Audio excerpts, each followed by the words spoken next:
Good afternoon, folks. How is everyone? As always, you know you're my people and I love you. Thank you for coming by and spending some time with me in the mutts. Always appreciate it. You know what I want for you, my friends? I want you to be the big three. I want you healthy, I want you happy, and I want you safe. And you know what I want for me? Like, share, mine, thumbs up, thumbs down, leave a comment, all that internety stuff. It helps the channel grow, and I would appreciate it. Today, we are going to take a look at a local beer to me. This is Scorpion Venom. If I got a better grip on the can, I could show it to you. It says Scorpion Venom, West Coast IPA, brought to us by the fine folks at, the hell's the name of this brewery? No antidote, just another round. Okay, well that works. Brewed by Phoenix Beer Company. Oh, Jesus, you'd think I could remember Phoenix Beer Company. In Tempe, Arizona. 12 fluid ounces. 7.6 is the ABV. Alright, let's do the crack. Let's do the pour. Let's get a temperature and see what we got going on here. Go.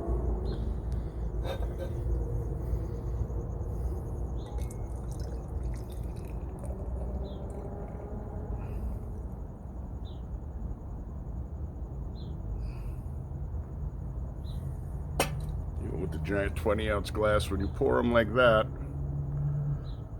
oof, you can smell it from here. When you pour it like that, you get a lot of fill. That's a nice juicy orange in the bowl to a, like a dark lemon in the stem. Let's call it a 14.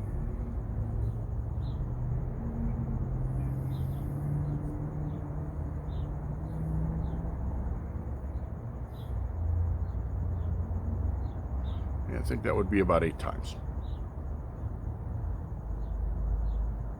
7.5 times 12 would be 8 times. Smells good. Nice, citrusy, juicy.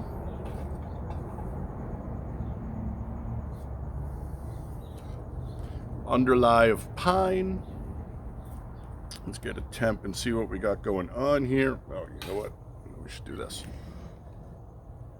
There you go. That's a nice looking head, right? Frothy and effervescent, as Agave Ed likes to say, effervescence.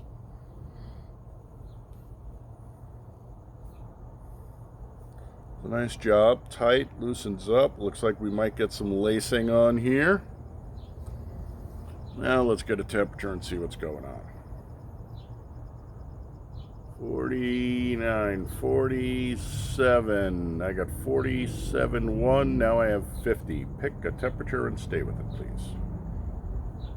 I like you better at 47, you know.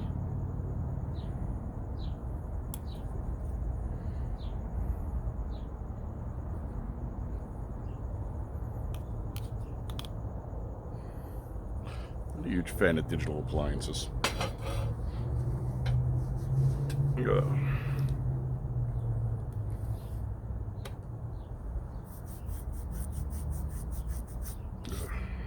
Mosquitoes.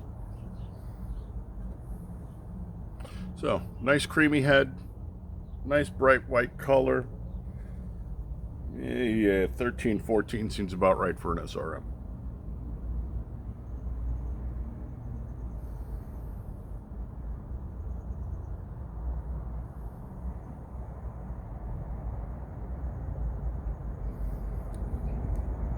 Nice juicy one. I'm surprised. As a West Coast, I figured she'd be a lot more bitter. Slip of the tongue.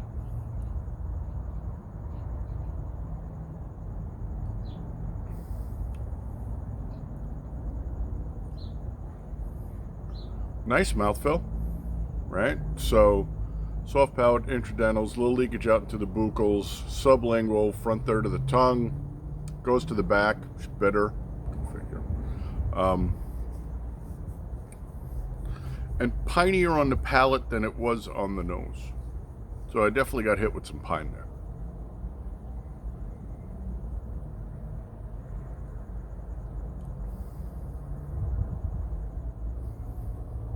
dirty. She hit the second time the same way she hit the first time. Everything's still included. But she's bitter, and not a big bitter guy. So we gotta bring her up to 53. While we do that, I'm gonna look on the interwebs and find some information for us, and we'll be right back. All right, my friends, we are back. So 54.5. I was busy futzing about on the tablet to get you some information about this fine beer. And look at that lacing, man. Woo! That is some really nice lacing going on there. Doesn't really show much, at least not to my twisted brain, but my twisted brain might be taking the day off today, so it's pretty sweet though. Let's get that nose in there. Go biding time on this, see what's going on.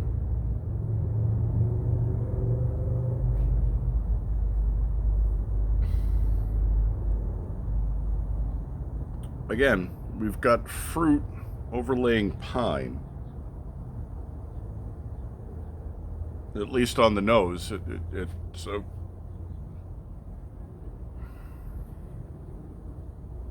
sorry about that. Squizzy. At least on the nose it's coming off that way. But slip of the tongue.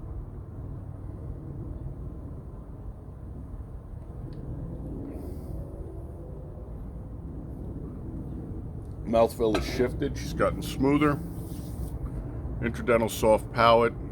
Very tip of the tongue. Right down into the back. Bitterness seems to have tamped down a bit too.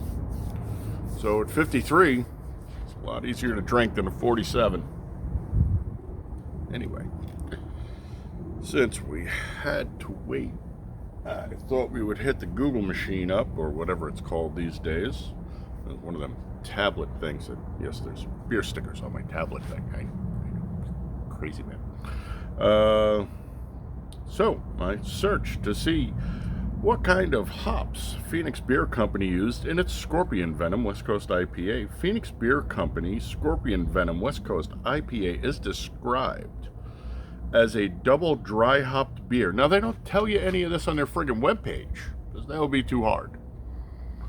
Where this stuff pulls it up from, I have no idea. Double dry hop beer with Simcoe hops, providing notes of passion fruit, apricot, and pine. Okay. While Idaho's 7 hops contribute flavors of red grapefruit and papaya.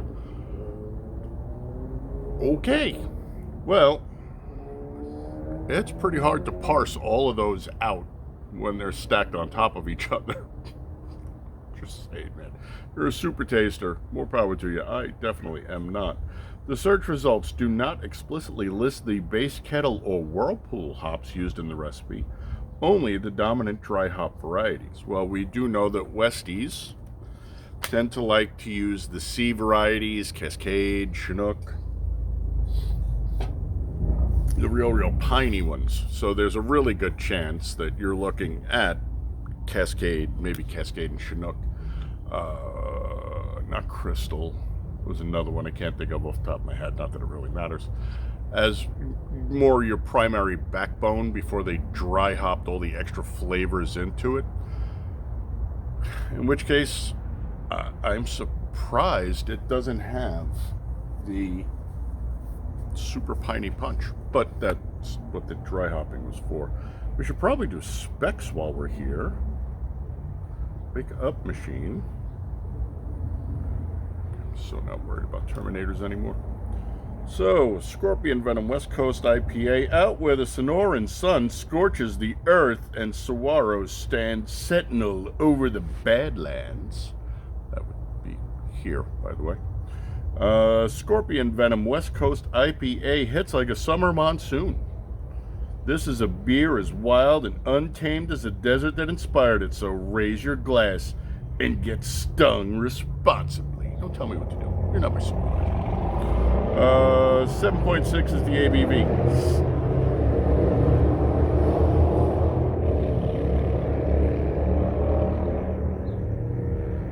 At least he's trying to get away from me fast. I appreciate that much. 76 are the IBUs. She's better crafted than I thought. I would have gone with probably about 55 for the bitterness, but they say 76. And the suggested pour is 12 ounces.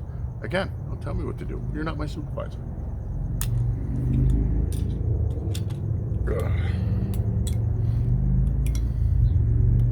So they came out with this one, and they came out with an Imperial that's like 8.5. We'll do that one next. So we went from 54 to 62, because it's hot out here and I'm busy flapping my gums.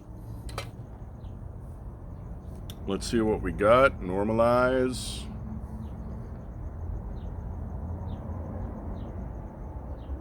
Okay, pine's starting to push forward now. Fruit's dropped off. Maybe we're getting that grapefruit in there, though. Really, more pine than anything else. So, we're about done with this beer. So, let's slip her the tongue and wrap this up.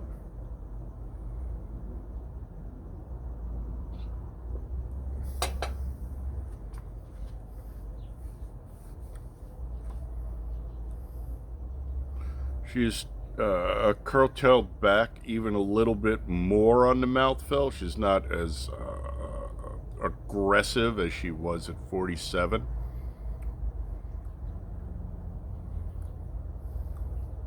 Still dirty, medium fast. Surprisingly, 76 would not be the IBUs I would have guessed on this beer.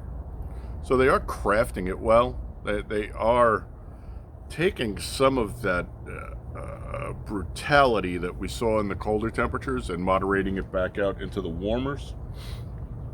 Overall, it's not a bad beer. Now, that being said, this is not really my preferred style of beer either, as I empty the last of the can into the glass, because we still have to shoot short. Is she good for the style? Better than most. I'm not a big West Coast guy, but again, I don't like pine and I don't like bitter, so yeah, big surprise. So yeah, she's good for the style. She's an interesting flavor profile. Yeah, you know, it if I didn't know it was a Westie, I would have thought it was probably more trying to be like a hybrid juicy. Still pretty good though. So, buy it again? Sure. Drink it again? Maybe.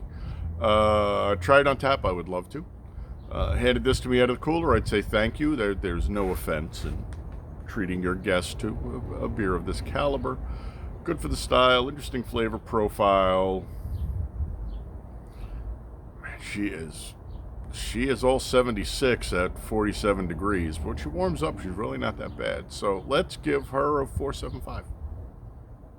It's a good beer. And again, it's not what I usually expect from a West Coast, which is literally just licking beaver butthole and all that pine and scoozy. So, no, this one actually works really well. Thanks for coming by. Put some eyeballs on. People, love you. Big three. Ugh, gassy too. Happy, healthy, safe, honorable, dutiful, vigilant, gray man, house swivel, hot and handy comes with its own responsibilities. You're responsible for being responsible for. That being said, you guys have a nice one. I will catch you on the next one. Until then, Skol.